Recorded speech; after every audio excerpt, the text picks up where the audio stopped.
Hello everyone, Nick Askham here from Racing the Planet. This is the first episode in the series of how to look after your feet. As you can see, I've got my footwear in front of me here, and that's the first episode.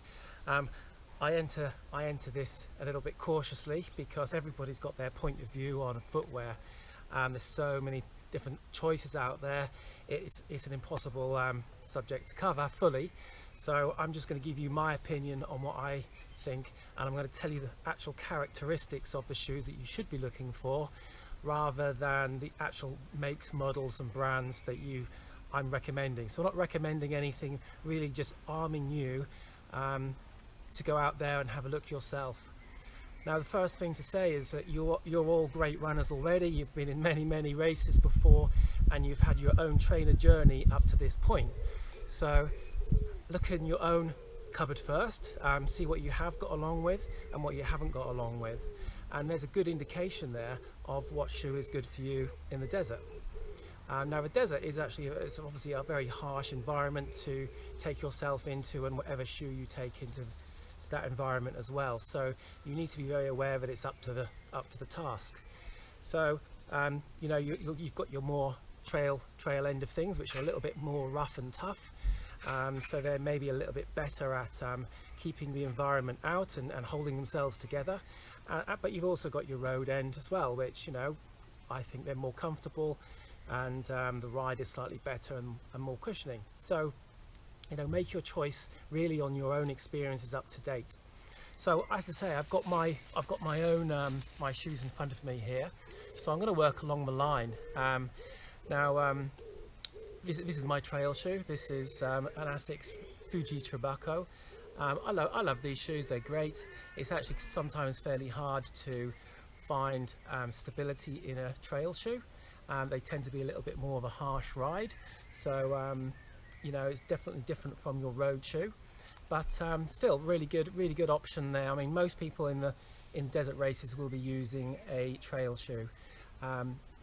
Or a Hoka, but in the trail version, or should I say a maximalist shoe, but in the trail version. So, you know, they've got extra grip on. As I said, they're a little bit more rough and tough, and they're designed to be in these harsh environments for the desert. So, you know, a great choice. I've got my maximalist shoe. It's not a Hoka, it's a Technica, but you know, I trialed these for a while. This is in a trail version, so it's got the grip. I'm in two minds about these. You know, I like some of the characteristics that maximalist shoes give you. They give you obviously great cushioning, and that's where they're designed to be great. It's for the endurance runner doing many miles. You've got the shock absorption in the soles. You know, they're good for that point of view. And because the sole is thick as well, it enables it to be really nice and stable at the same time, and also the pitch level to be lower. So I believe these are probably 4 degree, but you can get anything under a normal trainer, which is about my road is about 8 degrees or 8 millimeters fall pitch, should I say, and these are slightly lower, so actually they create a more natural foot strike, which, you know, I don't go after the hallowed forefoot strike. I don't believe totally that is the right thing to go after, but certainly a midfoot strike or avoidance of a rear foot strike, I think is really what you want to be trying to aim for. It's a lot less impact on your lower limb, on your knees, and really up the whole chain of your sort of locomotion system. So a lower pitch is better. Talking of lower pitches, you know, you've got your racer. So this is a racing shoe. This is my cross-country shoe. It's really heavy grip on the bottom. Don't recommend these for desert races. They're just on here really to show you what you want to avoid, and it's shoes that will do this. Yeah, so too much flexibility in a shoe is a bad thing. Where your foot bends is where your shoe should bend. So our foot naturally will bend at this point here to aid you, propulse you forward in gait. So what you don't want is then for the midfoot or anywhere else to either twist and turn. So working back down the line, you know, you've got some good great stability in these. They're really wonderful. So are my trail shoes, and my trainers are road shoes as well. So I choose particularly stability because coming from a musculoskeletal background, I know how important it is to get this stable interface between you and the terrain that you're running on. So stability for me is key regardless of your foot type. Yes, okay, if you've got more of a flexible foot and it pronates more, or is mainly because of flexibility, you want that stability around it, but not just for that. I mean, it's a tougher kind of housing of your of your foot.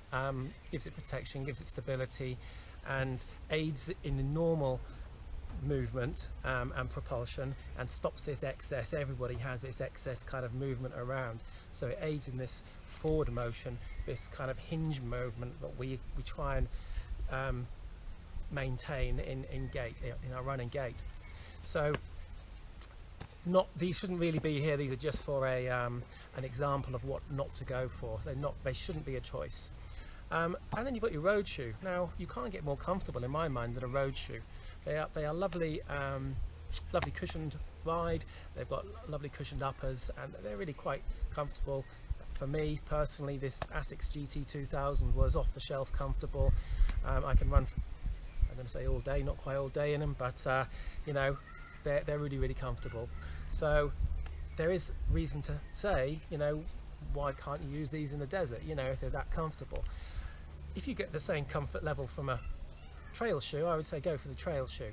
But if you can only find a running shoe, a road shoe, which gives you that amount of comfort, if you're in the Atacama desert or in the mid-desert, then you know, the chances are it isn't going to rain. Very, very unlikely to. So you don't need that protection from weather, which these might give a little bit more of. So why not go for a road shoe? There is that possibility there. Don't be afraid to make that choice if that is the only shoe that is really comfortable for you. However, I mean, one time in the desert, and whichever shoe you bring back home, it goes straight in the bin. Deserts rip shoes apart, whichever one you choose. So look at the characteristics of your foot. Is it a flexible foot? Is it a neutral, normal looking foot? Have you got flat arches? Do they overpronate? Do you need the extra stability? Best thing to do is to go to a shop with gait analysis and have a walk up and down on the treadmills. They usually got people in the shops which can advise you what type of foot you have, or if not even better, go to a specialist podiatrist, MSK specialist, and get their opinion on which shoes you should be wearing. And then choose the right shoe, and then within that choice you've got these kind of options to go through to sort of finalize what choice you make.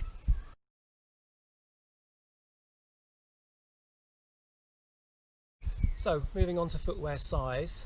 Now you will probably have heard that your feet are going to swell significantly whilst in the desert. It's hot, you're doing a lot of distance, and you've got your pack on your back, so, and all the water that you have to carry as well. So you know, you are heavier, and there's a lot more stress going through your feet. So are they going to swell up or not? And that's a difficult question, and you just don't know the answer until you do it, or if you've been in the desert before and you know through experience. So you know, I think the first thing is to ask yourself some questions. Do my feet normally swell on a hot day, or if I've done marathons and or a lot of running, and you know, have you had any history of swelling? That doesn't always tell you, but it gives you some indication. So do I go up one size or two? I think that will depend on, you know, your history a little bit. I always kind of cringe a little bit at people going up a couple of sizes, you know, because that shoe is therefore going to be quite big. It's going to slop around on your feet. You know, day one of the race, you're not going to have swollen feet. You might get swollen feet on day 3 or 4, but you know, the time up till that point, you are going to be running with a shoe which is too big for you. It causes frictions and can cause blisters and other issues at all. So, you know, that choice has to be made, but I don't like people running in shoes which are too big. Whichever size you choose, above what you normally are, I say fill up that space. If you don't take anything else from this video at all, I think this is the one tip that you need to take away and put into practice, because it can save you, it'll certainly improve your comfort, and it will save you potentially rubbing up and or having other problems because of a shoe too big. So I recommend finding online, or maybe you've even got some in your old shoes. This is medium density EVA, and you can buy it in sized insoles, or you can buy it in sheets and then cut it to your shoe size. So you can either get 2mm, 3mm, somewhere around that amount. You can put multiple layers and discard them as you go in the race. So you start therefore by filling up your shoe, putting it underneath the stock insole and putting that back down again and filling it up to the correct fit again. So you day one, you start your race and you know, happily running in a comfortable shoe. When and if you start swelling, then you can start discarding these. If you've got a couple in there, you can discard one, and you're adjusting the fit to keep that optimal as the race goes on. So that is a really good tip to take away with you from this session. So that's fit. So I would say most people would probably be getting one size bigger, and some people, if you've got a history of swelling or know that you are more likely to swell, then you know, I would be going possibly up to 2, but cautiously.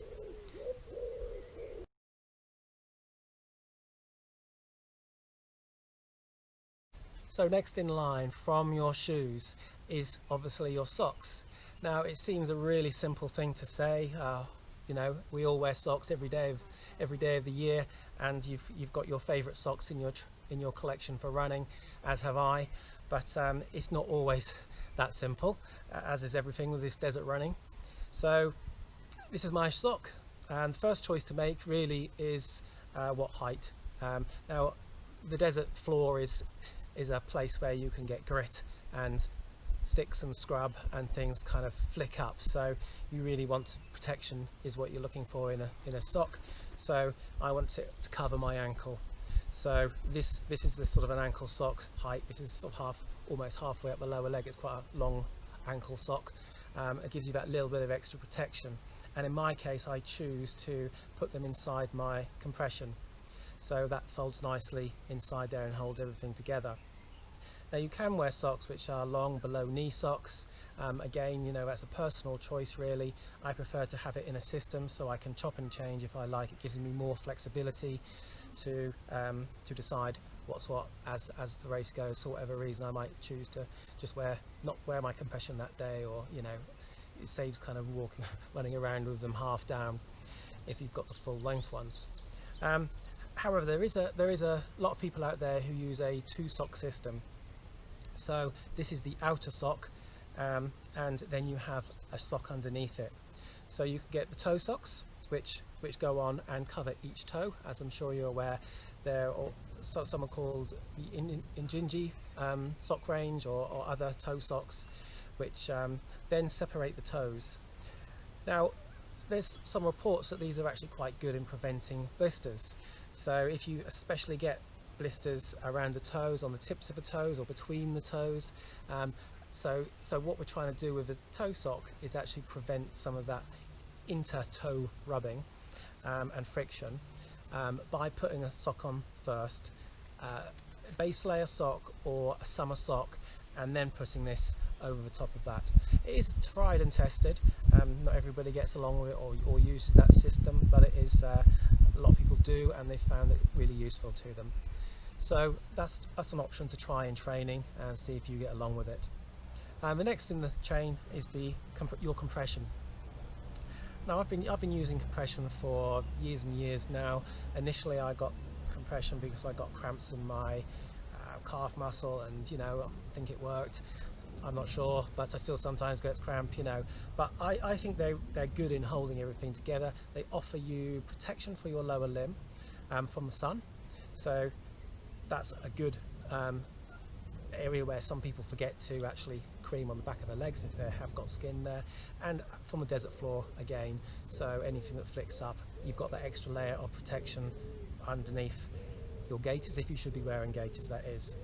How I like to put them on is I would put my sock on first, and then I would pull, and it's a bit of a job to pull that tightly up and over and into position, so your sock is actually tucked in underneath your gaiter. You can do it the other way around, but I always think if there is any muck, it's going to be run over that way, rather than if it was the other way around. You never know, it might go, however unlikely it is, it might go in the top.